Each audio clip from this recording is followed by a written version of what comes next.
You're listening to the Just Japan podcast. Everything you want to know about Japan.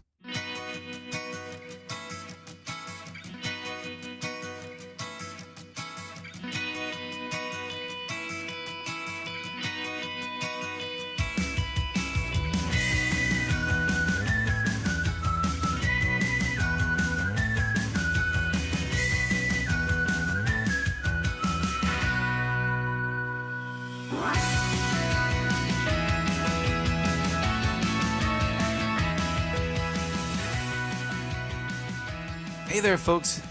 Welcome to episode number 166 of the Just Japan podcast. Everything you want to know about Japan. My name is Kevin O'Shea, and I am the host of the Just Japan podcast. I'm a Canadian who lived and worked in Kobe, Japan for nearly 10 years. And recently I made the move to Beijing, China, where I'm recording this episode. It's episode 166, and I'm really happy to be back. It's been a while. So for all of you Just Japan podcast listeners out there, sorry it took me so long to get back in the saddle and record episode number 166. But of course, you know, if you are someone who has followed me for some time, that I recently made the move to Beijing, China with my family for work.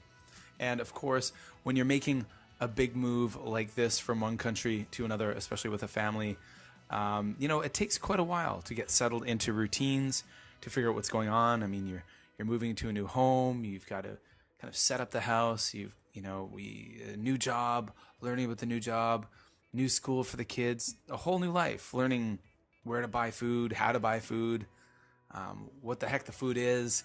All of these things take time. But finally, I have to say that we've got the routine set. Well, for the most part. The routine is set enough that I'm definitely feel comfortable and I have enough free time to be able to start recording the Just Japan podcast once again. And I'm really excited about that because all of you guys out there listening are people who are really interested in Japan. You're interested in learning more about the country, the culture, and learning more about the people who live there and who have lived there in the past. So I want to share that. And that's what this podcast is all about. Each and every week I bring on a different guest. We learn different things about them, what they're doing in Japan. And hopefully that will inspire you to come to Japan. If you're already in Japan, to maybe try new things. If you're not in Japan, to try new things. Who knows? Who knows? And also, I want to add, for those of you out there wondering, a lot of people, a lot of listeners, people who follow me on Facebook and Twitter and on YouTube, were thinking, hey, Kevin, is this going to become the Beijing edition or the Beijing podcast, the Just Beijing podcast? No, not at all. This is the Just Japan podcast. I've been doing this podcast for years. There's thousands of you out there who listen, and I'm going to continue making the content that you guys love. Now, of course, I don't live in Japan anymore, but I've got a foot planted in the country. So here I am, almost 10 years there. But of course, you guys know that my wife and my kids are Japanese. My kids were born in Kobe. My wife's from Osaka. And hey, we're going to be back there for Christmas holidays, which is awesome. And then again in the summer. So I'm now in a job position where I can financially afford to, hop over to Japan once, twice a year, which is going to be great. And there's a very distinct possibility that Japan will be home again in a few years from now. So, this is where I'm at right now. It's a great situation, but it's a professional move. I came here for work, and it's not a forever move. And that's definitely a for sure thing. So again, the Just Japan podcast will be content about Japan because that's why you guys listen. And that's what I'm, really keen to share with you. So this week we got a really awesome episode for you. Each and every week I like to think we have awesome episodes for you. I'm really excited to have a new guest, a first-time guest. This is someone who I've met in person last year at the first ever Just Japan podcast meetup, which was held in December, I think December 27th.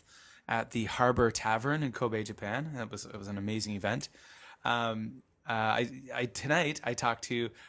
Today, it depends on where you are and what time you're listening to it, this episode. I'll be talking to Tom from the Being Kansai Twitter feed. And the Being Kansai Twitter feed is a great place to go to get lots of amazing information about the Kansai region of Japan. So I talked to Tom a little bit about his story, what he does in Japan, about the @Being Kansai Twitter feed, and a lot of cool things. So stay tuned. We got a great interview for you. You're really going to enjoy it. Please hang up and try again. Folks, welcome to episode number 166 of the Just Japan podcast, being Kansai. And this evening, I'm very happy to welcome a very special guest, first-time guest on the Just Japan podcast, Tom from Being Kansai. Welcome to the, Hey, everybody. to the show. Cool. Hey, thanks for, I've been listening for a long time, so it's really cool to guest. Hey, we're really happy to have you here. It's kind of the comeback episode of the Just Japan podcast. It's been a while. I think probably close to 2 months since Wow. an episode has been put out. Yeah, but with my big transition from Japan over here to Beijing,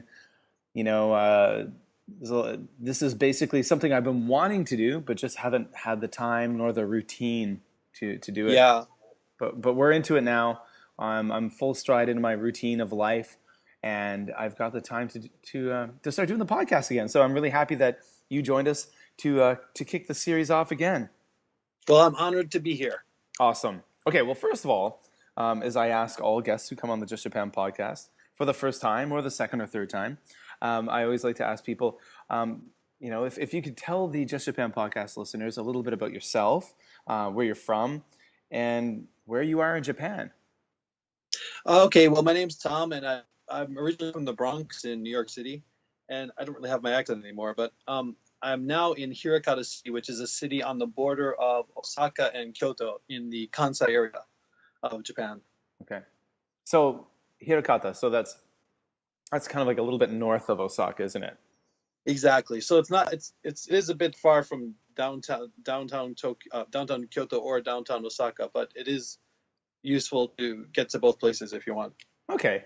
All right. Now, the question has to be asked: how long have you been in Japan? Well, I've been back and forth, but probably around 15 years total. 15 years total. Wow. I originally came to study abroad, and I kind of just have stayed ever since. So, yeah. Well, there comes the next question. I'm really curious. We all have our different Japan stories, and people end up in Japan for different reasons, different ways. Sometimes accidentally, and sometimes it's a goal that people have had for a really long time. So how about you? What first got you interested in Japan, and how did you end up there? Well, it's kind of funny. My birthday is actually Pearl Harbor Day in America, which is a national holiday in America to commemorate the beginning of World War II. Okay. And Pearl Harbor Day, of course, was when the Japanese Navy attacked Pearl Harbor in Hawaii. So even from a very young age, I heard a lot about Japan, and I heard a lot of jokes about that. So even though I was a bit too young to really understand anything, of course, I kind of felt a tie with Japan. I'm like, I have to learn more about this. So even from a young age, I was very interested. And as I got older, growing up in kind of the 80s with the ninja boom and the Godzilla movies and things like that, I got more and more into Japanese culture. And then when I was about 10, my older brother studied abroad in Japan, and he had a great time. And one of the places he liked the most was actually Osaka in the Kansai area. Oh, okay. So later on, when I was his age, when I was in college myself, I said, okay, I'm going to be abroad myself. Wow. Okay. Yeah. So you went to Japan when you were in university to do a study abroad. Exactly. Yeah. Where did you end up in Japan to do that study abroad? That was actually in Hirakata, where I am now. Okay. Now, I haven't lived in Hirakata the entire time. I've lived in Kyoto. I've lived in Fukuoka for 1 year, but I did end up actually coming back to Hirakata, so it's kind of funny. Okay, so Hirakata is definitely a city that a lot of people, it's probably not on the radar of many people who are interested in Japan. Can you tell us a little bit about it, or what you like about it? Is it a good place to live, a good place to raise a family? I think it's kind of off the radar, but it's growing, it's getting bigger, and it is convenient. It's kind of in the middle of Osaka, Kyoto, and we're also close to Nara. It's kind of right in the middle, and there's a fair amount of nature, but it's also growing as a city. So it's a nice little town. I mean, there's not a ton happening here, but we do have a cool little theme park called Hirakata Park. Okay, yeah. And, that's got a roller coaster, right? Like a big roller coaster, a wooden roller coaster? Yeah, they've got a big roller coaster, a big Ferris wheel, and they'll have some like comedians come, and every once in a while, some minor celebrities will come and have a little show there. So It's always great it's to be been open a long time. So It's always great to be entertained by minor celebrities. Yes. yeah, Nice. we'll take whatever celebrities we can get here. I'm So. going to be honest here, and pardon my ignorance, but I mean, I spent almost 10 years living in the Kansai, and I Yeah. always thought that Hirakata was part of Osaka. Well, it is actually it's part of Osaka Prefecture, but not part of the city. It's a different city. Okay, I So know. Yeah, I thought it was actually like a part of Osaka City. yeah. So pardon me for my ignorance. My Well, no, it's ignorance. a little confusing. So Yeah, I mean, I've been to Hirakata before. I've run the years ago, back like 2008 and Mhm. 2009 or 10. I ran the what is it? The Osaka Citizens Yodogawa Marathon. Yeah, the Yodogawa, which is the river that goes from Osaka all the way up to Kyoto. Yep, and Sort of historically, it's sort of famous for that. so both years, I remember the marathon started. The starting line was in Hirakata, Yeah, and the finish line was not. But yeah. but so I remember One thing going. it's famous Mhm. for, I don't know if you know the video rental chain called Tsutaya, Yeah, which is yeah, of sort of like the course. Japanese Blockbuster. Yeah, yeah, yeah. They're originally from Hirakata City, so recently they opened a huge like mall that's all their own. It's called T Site, Oh, really? and if you Wow. look that up online, the pictures are pretty impressive, and it's huge. It's like kind of strange that it's in this city, but I think it's just basically because it is their headquarters. Otherwise, we wouldn't have something like that. But it's pretty impressive. Oh, wow. Cool, cool. Yeah, A good place to separate you and your money. yeah, Um, is it kind of like a big Eon mall or something like that? yeah. They've got like they've got tons of little mini shops and all these cafes, and it's all glass, and the building is designed. It's a very futuristic design, especially for a town like this.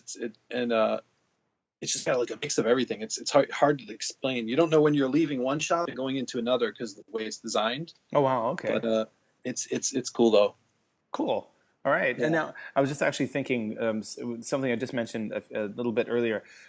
Yeah, when I ran that marathon, actually the start and finish line were in Hirakata. We started in Hirakata, we ran down to like near Umeda, and then Yeah. back to Hirakata again.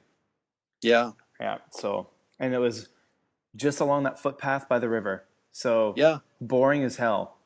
Like Yeah. to run a full marathon, and then Yeah. later on I'd run like my next marathon was a Tokyo marathon, and it was just Yeah. like, oh, this is amazing. There's people There's everywhere. stuff to look at. There's Yeah. stuff to look at, things to do. I remember that Hirakata marathon, or the running from there. It was like my first one. There was some pretty dark moments where like Oh. you're hurting and you're in pain, and there's no one around. You're just Yeah. like, Well, oh, it's rough. it's funny because it's between these two huge cities, but at night, cycling along that river, like Hmm. you'll run into deer sometimes. You'll run into tanuki, to the raccoon dogs. Oh, yeah, yeah, You'll yeah. run into a little bit of everything, stuff that you wouldn't expect to be so close to like these big cities. Mm. Yeah, that's cool. I mean, hey, it's fun to have deer encounters at night when you're on a bicycle. Yeah, Yeah, or maybe not. But okay, so definitely wakes you up. yeah, definitely, yeah, right. So, folks out there, if you're wondering, hey, why the heck is Tom on the podcast this evening or this morning, whenever you're listening to it, a few reasons. First of all, of course, I had the good fortune of meeting you last December. Yeah, You came out to Kobe for the Just Japan podcast meetup, yeah, which that was was awesome. really awesome. That was a really great time. Sadly, maybe you know what? Actually, maybe one could happen this year. Oh, Maybe. really? Well, I'm actually going to be so. Of course, I mean, I've already talked. I'm going to talk about this extensively in the lead into this interview and this episode. Hmm. But right now I'm in Beijing, but I'm going to be spending the Christmas and New Year holiday in Kobe. Oh, awesome. So I'm going to be Kobe and Osaka. So my family and I, we're flying into Osaka on the 25th on Christmas, Hmm. and we're going to be there until the 4th of January. Oh, cool. Yeah. That's a fair amount of time. Yeah, yeah. So we're going to go there and spend the time basically with my wife's family, of course, and especially to be there for Oshogatsu. Yeah. I want to be there for New Year's, and then again, of course, I'll be visiting when I have my summer holiday next year. I'll be going to Japan and Canada, but of course, be stopping in Kobe and Osaka and all that stuff. Um, Cool. Always got that foot in the door You know, Yeah. got family there, Well, it's right? sort of So it's on the way back to Canada, so you might exactly. as well stop in when you can. Why not? Why not? Right? So, Yeah. so yeah. So maybe there could be a Just Japan podcast meetup this winter again. Yes. And now I didn't even think about that. It's like, wait, I'm going to be there. I'm going to be in Kobe and Osaka. Not at the same time, of course, because my body would be ripped apart if that were the case. But Yeah. the main reason, folks, I wanted to have Tom on this evening is because he's the person behind the at Being Kansai Twitter feed. Yes. So at Being Kansai is a Twitter feed that I'm definitely a fan of what you do on Twitter. You Yeah. definitely, in my opinion, you post some Thank you. really awesome information about the Kansai, what's happening in the Kansai, events, just all kinds of good stuff about the Kansai region of Japan. So first of all, I'm going to ask you, to tell us a bit more about Being Kansai. But for those for those out there who might not know, what the Kansai region is, because of course everyone knows Tokyo, everyone knows Kyoto, Yeah. and people Yeah. know Osaka, but the term Yeah. Kansai might be a bit ambiguous for them. What is the Kansai region? Well, the Kansai region is an area in central Japan, right in the middle, and it basically includes the Osaka Prefecture, Kyoto, Hyogo, and that's where Kobe City is, Mhm. Wakayama, which is one in the south, and Shiga, where Japan's largest lake, Biwa Lake, is. So it's that all those prefectures kind of together, and they kind of have their own um, dialect, and the area has a certain personality. Each city, of course, like Osaka and Kyoto, aren't exactly the same, No, definitely not. but it does have kind of its own feel, kind of, so its own Yeah, atmosphere, and it is the second kind of biggest rival region after Tokyo, after Kanto, which Tokyo is in. yeah, and I mean, I think a lot of people, talk about the very distinct different cultures between Kanto and Kansai. Um, I think even like if you guys out there listening, if you've never lived in Japan and you plan on visiting, if you're going to do a tour of Japan, I think one of the first things that will stand out to you, I don't know why this popped into my brain, but the escalators, which side you stand on, right? Yep, yep, So what is it in Kanto? The standing lane on the escalators is on the left, yeah, and the and walking then is on the right. You walk down on the right or walk up on yes, the right. Whereas it's the opposite in Kansai. yep. So And then I've also heard that the tatami mats, which a lot of like places use to measure the size of the rooms, like, oh, it's mhm. a 5.5 tatami mat room. I've heard that the tatami mats in Kansai are actually a little bigger Oh than really? in Kanto. So even most people think of it as this uniform standard, but even the tatami mats are a little different. Wow. And then there's of course like the kind of personality. I think like especially like Osaka, the people are known for being more gregarious, having better senses of humor. Yeah, Um, it's you the know. kind of the comedy capital of Hmm. of Japan. Yeah, Um, yeah. yeah, So I think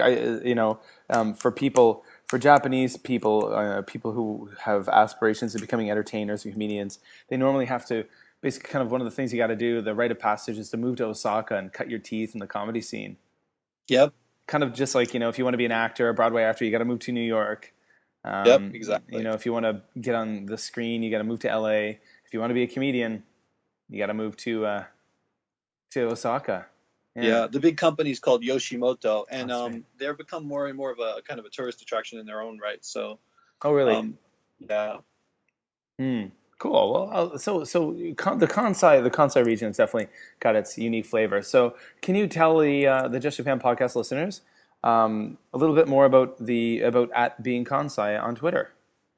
yeah, sure. Well, it's sort of a part-time Roker account, and a Roker account, if anyone is wondering, is a rotation curation account. Okay. So, a famous one. The first time I ever heard about this was I was watching the Colbert Report, and I think there was a Sweden rotation curation account, and Stephen Colbert was, oh, he's American obviously, but he was trying to get a slot on that account, but he didn't get it. So that's what first that's where I first learned about the concept, where it is, people who live in a certain place or a certain city or country will take turns hosting an account and just talking about their everyday life. And later on, I saw that there was one. I stumbled across Being Tokyo, Okay. and it had just started up a little while earlier. I think maybe about a year ago. And I thought, hey, why, it'd be good to have one for Osaka or Kyoto. And I was like, hey, maybe I guess all of Kansai would be good. There's about 22 million people in Kansai, so it's a good number, a good region, and you get a bit of variety between Osaka, Kobe, Kyoto, Nara, all those places. Yeah. So I talked to them, and they gave me some. One of the guys running it gave me some good advice. And but in the meantime, when it first started out, building it up, I realized I'd have to kind of to get it big enough for people to want to curate, I'd have to kind of provide some information on my own for a while. So I just started out sharing some news and events and some information about Kansai and different areas in Osaka. And I've had a couple people host the account a couple times, and it's been good. So it's a good way for people to kind of learn about a place, but from like kind of the birds, not the birds eye, like the street level view. Yeah. People, their everyday lives. And sometimes stuff we post are people who are hosting it. They're like, oh, I'm not really doing anything special this week, or I'm just working. And but just post about their commute, post about what they're eating for lunch. It's funny. Sometimes the most kind of mundane things people really latch onto and will ask a lot of questions about. So Well, it's a cool concept. Yeah, well, I think from my years of living in Japan, and now living here in Beijing, I mean, people who are not in Japan, who are abroad, who really want to go there, people of the true legitimate interest or fascination in Japan, they are interested in like that kind of nuts and bolts of daily life. Like, what's it like just to be there? Yeah, Exactly. Like not the fancy glamorous stuff. And I think like even, of course, I got my start on social media with my YouTube channels, my Busan Kevin YouTube channel. And, I never had the kind of flashy, glitzy editing that some other YouTubers do. Mind you, I never had the success either. But one of the compliments that I always got from people is that they really enjoyed just seeing, there were just, some people would say, what we like about your YouTube channel is there's nothing flashy about you. You're just a real guy showing what it's like to be there. Yeah. Like it's not like there's adventure and travel and drama Yeah. and beauty. It's just like, hey guys, like I'm just a regular dude and I live here and this is what it's like in a regular day in Japan. Yeah. So I try to strike a balance between, some people when they do the account, they'll have a very active schedule and they'll go to a lot of really cool like places that which is great, probably want to visit. But then when I'm curating it, I also just kind of try to like share some information of the culture or the history or just upcoming concerts. So there's kind of a nice balance where you're getting the view from someone who's been here a long time and kind of giving you some general information. But then I still have people trade every once in a while who can give you their own specific take when it's different from mine. So I think it's a good balance of variety, Yeah, for sure. I mean, like, I think, it's good to have that mix. I mean, I wish I was doing exciting things on a more regular basis to be able to share with people. But at the end of the day, even like, for example, I just recently moved from Kobe here to Beijing, and people are kind of like, what's going on there? And it's just like, I really don't know. I haven't actually been to any big tourist destinations yet, and I've been here for a month because you're probably just really still processing, I guess. Well, but I hit the ground running. I moved here with my family. I started a new job. I went through training for the job, and then like I've got this really intense full-time job. I've got 2 kids who are going to a brand new school where I work. Like everyone's life has completely changed, and to be honest, like going to Tiananmen Square or the Forbidden City or the Temple of Heaven, these are things that are not quite on the radar yet. We gotta kind of get settled in, and like with this podcast, I think this is me putting out this episode is a sign that I'm finally getting settled in. Where I'm not all frantic and stuff. I'm like, hey, I've got time to start podcasting again. Let's do this. But again, so it's kind of like. I went to the convenience store today once, and maybe I can take some pictures of stuff there. Yeah, yeah. Because that's You'd be that's surprised the because best I can some do. people have said that. They'll go to like a really expensive kaiseki restaurant in Kyoto, and they're like, oh, I posted a picture of that, and I didn't really get much response. But then when I went to the beef bowl chain, I got hundreds of responses. So it's surprising what people. It's cool because it reminds you of the perspective of people. Some people who follow the account are in Japan, but then there's a lot who aren't, and how those two perspectives are different, and they're both valid. Yeah, exactly, and that's how you have to think about it. I mean, like, you'll always hear me talking about. I'll say things like, for those of you who are not in Japan, because I know that Yeah. the majority of the listeners to this podcast are not in Japan, but there Yep. is a big following who are in Japan. Yep. So you of course you don't want to talk down to people who are in Japan, because I mean Yeah. there's people who listen to this podcast who know a heck of a lot more about Japan than I do and have lived in Japan longer and just Yeah. but then again, there's also people who are sitting in their dorm rooms, in the States or in Canada or Australia, who are like, I think I might try to apply for the JET program next year. Yeah. You Yeah. know, or I've even there's kids who are in junior high school and high school who are just like, hey, I might apply for like you maybe a year abroad or a study abroad program. Yep. Yeah, so you gotta think of all those different bases. Um, Yeah. Yeah. so okay, so at being Kansai obviously is a Twitter account. Would you say that Yes. Twitter, for those out there listening who are not on the Twitter, of course, I mean there's a lot of great social media sites out there that to get info. You want to see the stuff. You look at Instagram, Yeah. Facebook pages, this and that. But what would you say some of the advantages of Twitter are for those who are interested in travel, who are interested in learning more about a region? I think with Twitter, I mean it is limited in terms of how many pictures you can put in one post or words, but I think you kind of it forces people to cut down to the you have to kind of be picky and choosy about what you want to post, and hopefully the theory is at least that people kind of pick the best stuff, that you don't have to wade through lots of extra stuff that you might on Facebook. Like I think each platform has its pluses and minuses, and we do have I do have started a little Being Kansai Instagram site. Oh, tell us about that. Well, it's just this one is just me, just some random photos I've put up, but I do find that Twitter, you do make more of a connection when you post things. You do get more questions. It does feel more personal than Instagram in some ways. Like you'll get likes on Instagram, but it doesn't feel like there's that back and forth Interaction. so much. Yeah, there's Yeah. much more. The interaction feels more real on Twitter. It could just be me, but there is something about Twitter where people are kind of a bit more. I don't know. There's more of a freedom to just talk to anyone randomly, Oh and yeah. it has its pluses and minuses, but overall, it's been pretty positive for me, I think. Okay. I'm curious to find out, where do you get all the information that you find? Because you post a lot of really interesting things about concerts, about festivals, about like different events that are going on, beer gardens, beer festivals. Yeah, But yeah, that's a that's all good good stuff. question. Where do you find all that stuff?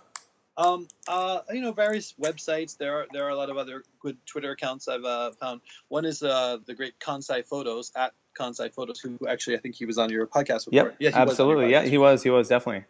He's an excellent source of especially festivals. Yeah. Anyone looking for any festival information in Kansai should go to him. He's great. Yeah. But my secret weapon is probably my wife, who's Okay. Japanese, and she'll often kind of give me the scoop, like on something that's coming up, and before maybe some of the English language news sites will, or some of the other English language accounts will. She'll be like, "Oh, did you hear about this?" and send me the link and explain it to me. So she's really helpful. I'm very thankful to Nice. her for that kind of help. Um, so that's pretty helpful too. Yeah, and then also as an English teacher, I'll try to talk to my students about, while I'm talking to some of my adult students.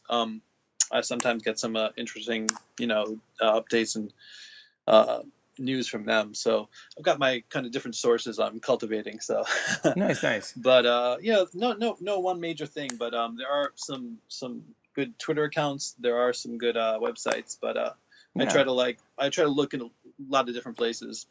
Nice. So just spending time out there skimming around looking for things. I mean, that's at the end of the day how over the years I found a lot of the guests for the Just Japan podcast is literally Yeah, by sitting down in front of Twitter, punching in a few different hashtags about the local area, yeah, and then just surfing around and then kind of stumbling across people and then contacting them and seeing if they'd be game to come on the podcast. And Yeah. Yeah. And you'd be surprised. Sometimes people are, you wouldn't expect to be, to know about beer garden, or yeah, they'll have tons of information. And so it's a good way to kind of get to know people at the same time. And before I did this account, I'd often hear about like some event or some festival or something like the day after, and like in the newspaper, like, oh, this event was a lot of fun. And I'm like, well, I want to know about the stuff beforehand, Yeah, yeah, or yeah. find out about a concert before the tickets have gone on sale and it's sold out already, So Mm. that's the kind of thing I was like, all right, with this account, I want to partially try to get a bit more lead time for people who are interested, who are going to visit, to be a bit more useful. Cool, cool. That's a very Yeah. good idea. And I'm glad you're doing it. And I'm sure the people out there now listening who are involved in Twitter, who have Twitter accounts, who may not be following you, will go to @beingkansai, and then they'll get all this great info as well.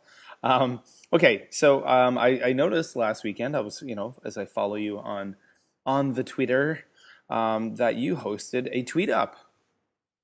Yes, and I mean that was partially inspired by your Christmas tweet up last year, and that was so much fun, and that was such a success. I was like, all right, it's time to do something in Kansai myself. And I know a couple of Twitterers or Hmm. tweeters who've done their own little meetups before, but I tried to do just a more general one. And there was also a Mexican festival at the Umeda Sky Building, which is a very cool building in downtown Osaka. So I figured, hey, this is a good opportunity to get people to come out and have a meetup. So yeah, I did that last Sunday. So tell us, okay, so, obviously last, for those of you out there listening who've been longtime listeners of the podcast, you'll remember that last year for quite a while I was announcing about the Just Japan podcast, like winter meetup, which we had on the possibly maybe 27th of December, I think. And that was a really fun time in Kobe. Quite a few people came out. We had drinks and food and good conversation and all that stuff.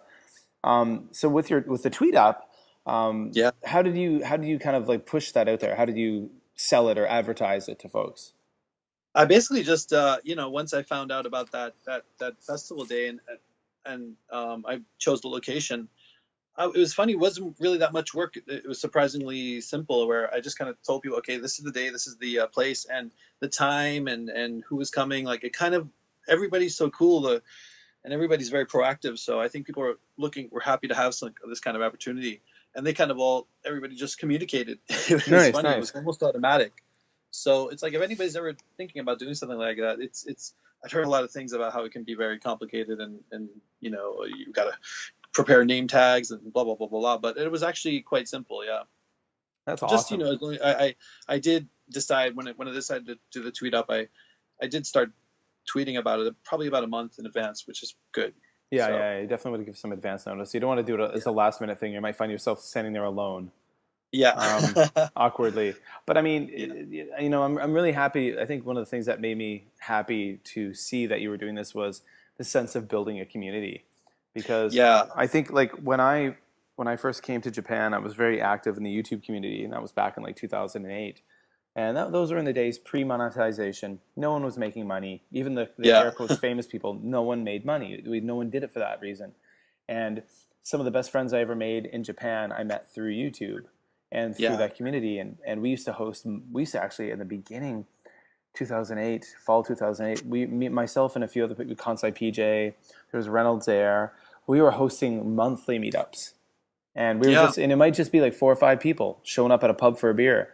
Yeah. But there was like a definite, really nice sense of community, which I felt over the years got lost. Um, Yeah. And I mean, we'd heard. I think Tokyo is at the being. Some of the people who run Being Tokyo have their own little meetups, and I've heard from some people who've actually moved from Kanto to from Tokyo to Kansai that they thought, oh, they're friendly on Twitter, but they're not really socialized. They don't really want to. They're hard to meet up with. So mm, that's why I was like, yeah, we need to kind of make this concrete event that everybody can kind of come to and start to interact a bit more. nice. So do you think this is going to be, it sounds like it was a positive experience. Do you think there'll be more Being Kansai tweet ups happening in the future? Definitely, definitely. But Kansai is a big place with a lot of different prefectures. So, I was thinking of maybe rotating between, Kyoto, Kobe, Osaka, so we can kind of get a different location, and it's easier for everybody because sometimes the people in some of the not as famous prefectures feel like, oh, I have to go to Osaka again, I have to go down to Kyoto again. But so I want to try and make it a little more fair for everybody. But Yeah. it's cool, it's one thing about it is that's interesting is like you might see some different Twitter people, and you might think, oh, they're so different. Like, are they going to get along, or are they going to have anything to talk about? But when you meet in person, it's funny how it all melds together, and people really everybody really clicked together. So it was really nice. That's awesome. Very cool. Actually, you've inspired me. I think I'm going to try to host a tweet up here in Beijing. Yeah. I'm pretty new to things here. I've got so for all of you guys out there listening who follow me on social media, I've got my main account, my JLandKev, at JLandKev, JapanLandKev, and that's been my account for years. But I've started a new Twitter account, which is it's kind of a separate thing. It's like kind of my professional teaching account. So it's all about like me teaching in Beijing, doing stuff in Beijing, how should I say, teacher-related stuff in Beijing, education-related stuff. And by the way, another question for people might be asking, for those out there who do follow, it's called at Mad for Maple, the Canadian twist there, at Mad for Maple. They're like, why are you showing so many pictures of your students? There's always pictures of your students. Actually, here, very different than Japan, it's not only okay, it's absolutely encouraged. Oh, really? Interesting. That's definitely different. All students, when at the school I'm teaching at, when the parents sign the contract, there's an actual waiver form in their contract that gives full permission for their likenesses and pictures to be used on social media. Wow. That's totally different than here. Yep, and it's all for advertising purposes. So it's all marketing and branding. And this school apparently has leaped and jumped heads above other schools in the last couple of years because of their use of social media.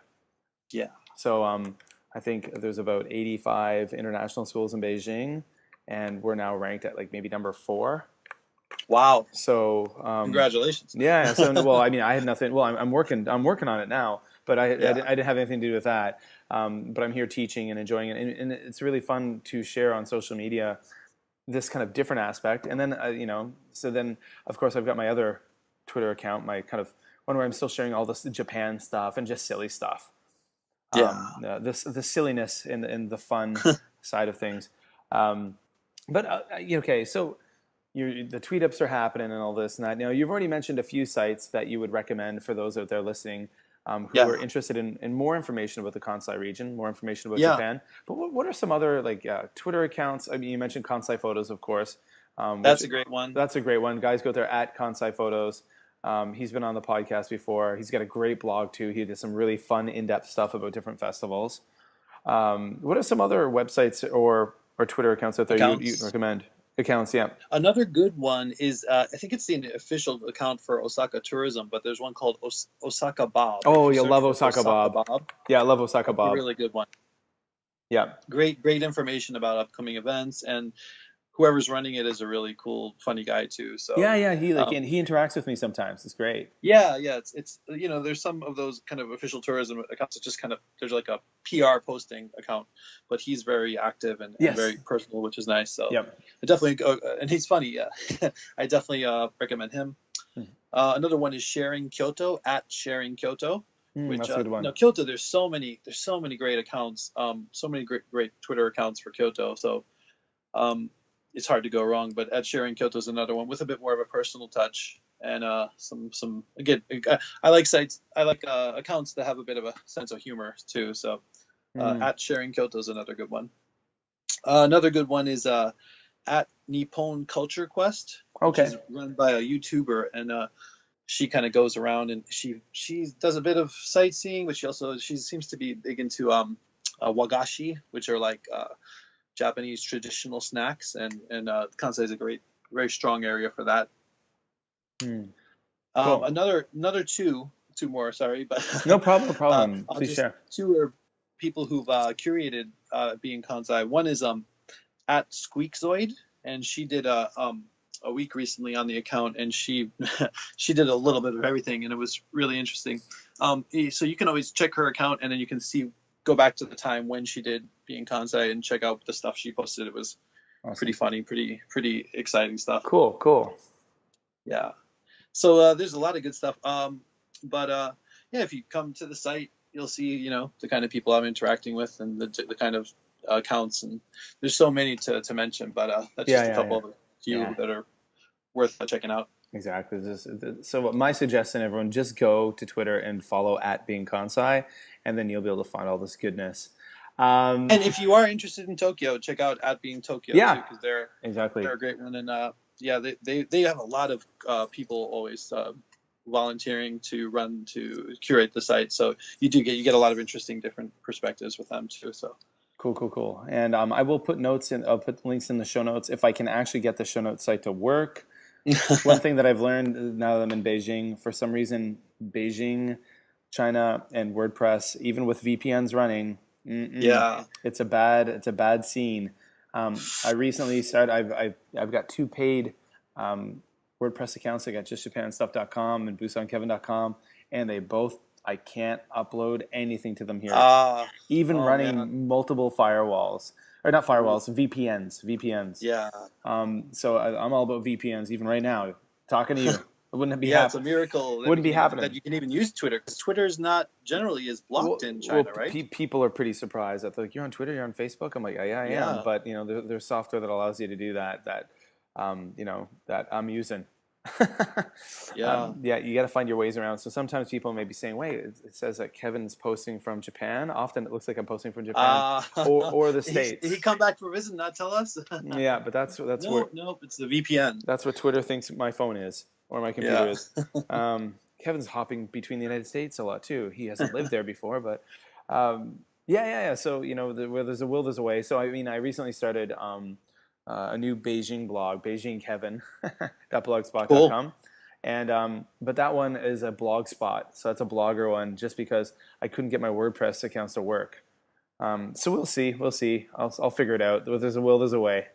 But regardless, even if I can't get the show notes working, the information will be shared, and of course the podcast, that site works. My podcast hosting service, or my podcast host, I can still upload to that, so that's good. That's the most important one. That is the most important one, right? Exactly. Getting these podcasts out to all of the awesome people out there listening. So is there anything else you'd like to plug before we wrap things up this evening? Yeah, I mean, anyone who's you don't have to live in Kansai. Even if you're coming for a little visit, just going to be a few days. If you want to take a turn running the account, just get in touch with me. I have a separate Twitter account called @KansaiTom, where you can message me and we can talk about the logistics if you're interested in doing that. Just and check out the Instagram too @BeingKansai. Cool. So at Being Kansai on Instagram, of course at Being Kansai on Twitter, and if you're interested in actually taking over the account and curating it for a little while, @Kansai Tom. Yeah, that's it. Awesome. Okay, well, hey Tom, thank you so much for taking the time to chat with us on the comeback special episode of the Just Japan podcast. Man, I'm honored. I'm very excited. Of course, guys, I have to share the social media stuff. Of course, now you can find the Just Japan podcast on all major podcatchers. Just do a Google search for Just Japan podcast. We're all over the place. You can follow me on Twitter @JlandKev. You can also follow my new kind of professional teaching, cool Beijing work Twitter feed, which is called @MadForMaple, playing on the stereotypes of us Canadians. Of course, the Facebook page is facebook.com/JustJapanStuff. Go there, check it out. Check out JustJapanStuff.com. Has not been updated in a while. I have to admit, I've been fighting with the WordPress sites since I've come to China. Of course, the reason why you get the regular me on Twitter, the regular me on Facebook, is because I'm using VPNs in order to be able to use the full internet here in China. But for some reason, I've been having a lot of problems with my WordPress sites. But go check out Just Japan Stuff for sure. I will try to get the show notes for this episode up there. And I've got a new blog, so check out BeijingKevin.blogspot.com. BeijingKevin.blogspot.com, and that's a very Beijing-centric one. That's the one about where I'm at now. So all those notes will be shared on Twitter, on Facebook. They'll be all over the place, or all those links. So go follow me on the social medias, everybody. All right. Well, I want to thank Tom for taking the time to come by the Just Japan podcast and share his really interesting story. Of course, you can find him over on Twitter @BeingKansai. So go check it out, guys. Go check it out. It's some cool stuff. And of course, links will be in the show notes at justjapanstuff.com if I can get the freaking WordPress site working. We'll see. I want to thank all you guys for tuning in. It's been a long time. Let's make this a regular thing. Just you, me, our guest, and your time commuting, your time running, on your bicycle, at home, whatever. Again, I'm really happy to be podcasting again. It definitely makes me excited. There will be weekly episodes to come. I have the time. My life is definitely much more relaxed than it was in Japan, I have to admit. I do have more free time to do the things that I want to do now that I'm finding my routine. So this podcast is definitely one of them. Of course, like I mentioned earlier on in the show, you can just do a Google search for Just Japan Podcast, and you'll find us all over the place. We're on iTunes, we're on Stitcher, we're on Libsyn, we're all over the place, guys. SoundCloud. Yeah, so of course, again, follow me on Twitter at JLandKev. Follow me on Twitter at MadForMaple. Go to the Facebook page, Just Japan Stuff. Go to justjapanstuff.com. All the blah blah blah blah blah blah blah blah. But yeah, so there you go, folks. Next week. And of course, if you have any questions for me to answer, a mailbag section. You have any questions about Japan? What I'm doing here in China, that kind of thing. Just throw them at me. You can always email me at justjapanpodcast@gmail.com, justjapanpodcast@gmail.com, or shoot me a note over on the social media. I would appreciate it. I'd love to get your feedback on... Oh, now one thing I need to add about this episode, I forgot to mention earlier on. You probably noticed that the sound quality is very different, and the interview portion is very tinny, ringy, and not as good as normal. I don't have my microphones with me. When we moved from Kobe to Beijing, I packed away all of my microphones to be sent by a shipping company. I won't be getting that stuff until October. And I'm kicking myself. I should have just thrown at least like my Blue Snowball microphone in my suitcase. I don't have any kind of mics. I literally so when I talked to Tom, when I interviewed Tom, literally just using my MacBook, talking with using the internal microphone on the MacBook. So if you notice that the sound quality just isn't what it normally is, that's why. And right now I'm recording the intro part of the show and the outro part of the show, using my iPhone, and I'm using an Egitige iPhone microphone with a fur windscreen. And if you hear any noise in the background, that's the air conditioner. So that's what I'm using to record. So for the next few weeks, the interviews will just be using the internal microphone on my MacBook. So it won't be as good as it normally is, but hey, the content will still be great. You'll have great interviews to enjoy.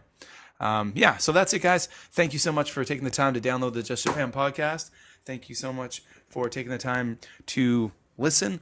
Thank you for sharing this podcast on your social media, guys. That would help a lot. Get more people listening to the Just Japan podcast. That always motivates me to make more episodes. So that's it, guys. My name's Kevin O'Shea. I'm talking to you from Beijing, China at the moment, and I'm talking to you all about stuff about Japan. That's it for another Just Japan podcast. Wherever you are in the world, I hope you're happy. Hope you're healthy. I'll be talking to you real soon.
Bye.